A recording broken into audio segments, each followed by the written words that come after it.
guys, and welcome back to the Geek Girls Academy. I'm Jana S. Brown, and I'm here today with my fabulous co-host, CJ and Naya. Good morning again. Yes. Hello, hello. Yes, those of you who are paying a whole lot of attention are going to realize that our clothing hasn't changed, nor has our attitude, because February is really, really busy for the Geek Girls. And so we're just going to sit down and we're going to record a whole bunch of these and schedule them out so that we can make sure that we're giving you, the input that you want and all that kind of thing. But we're technically doing them all at the same time. It's a secret that's not a secret because my hat has not changed. But anyway, so we are going to talk today about craft again. I'm talking about craft. There's so much meaty material to get into, and it makes me happy. Last week we talked a little bit about what was a Chekhov's gun. So this week we're going to talk about a MacGuffin. And a MacGuffin is a device, usually an object, a place, a thing that is generally insignificant unto itself, but it's what drives the story. Without the MacGuffin there, the story doesn't move. So a really good example is the One Ring in The Lord of the Rings is a MacGuffin. It's going to be something that drives the entire story. The whole thing is about this ring, which cannot act on its own. It influences the wearer, but it's not like it can get up and roll across the screen and go do stuff. It it it is very important to the story. It drives the story, but it drives the story through other people. And so that's a MacGuffin. So let's ask the question, can a MacGuffin also be a Chekhov's gun?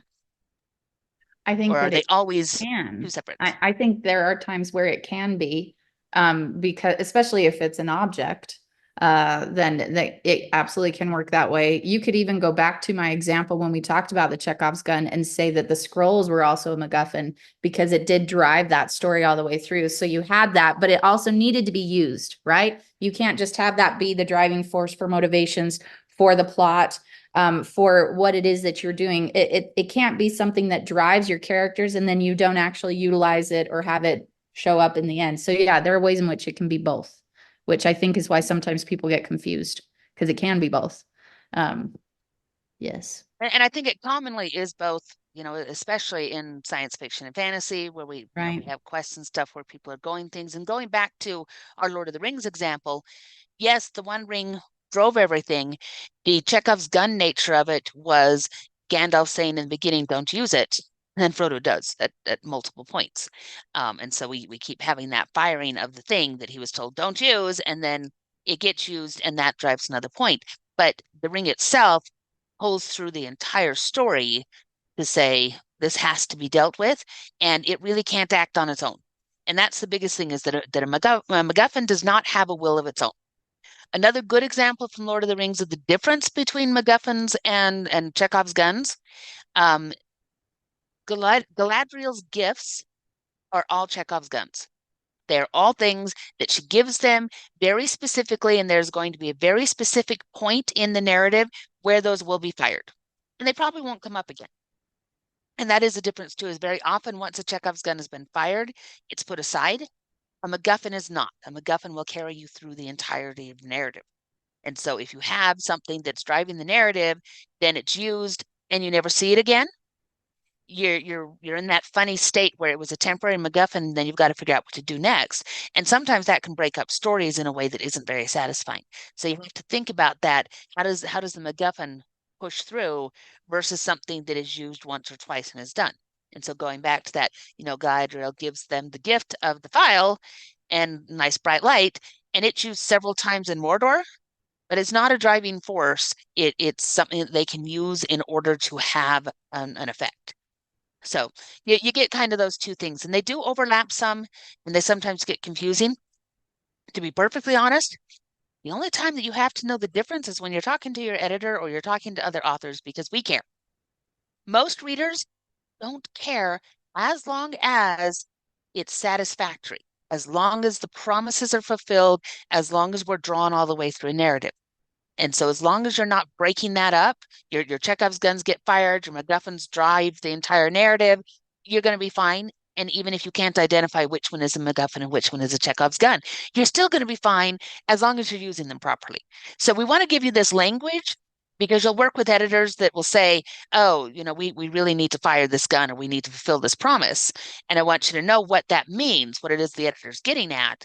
But just know that if you get them wrong, nobody is going to report you to the MacGuffin police. I don't think.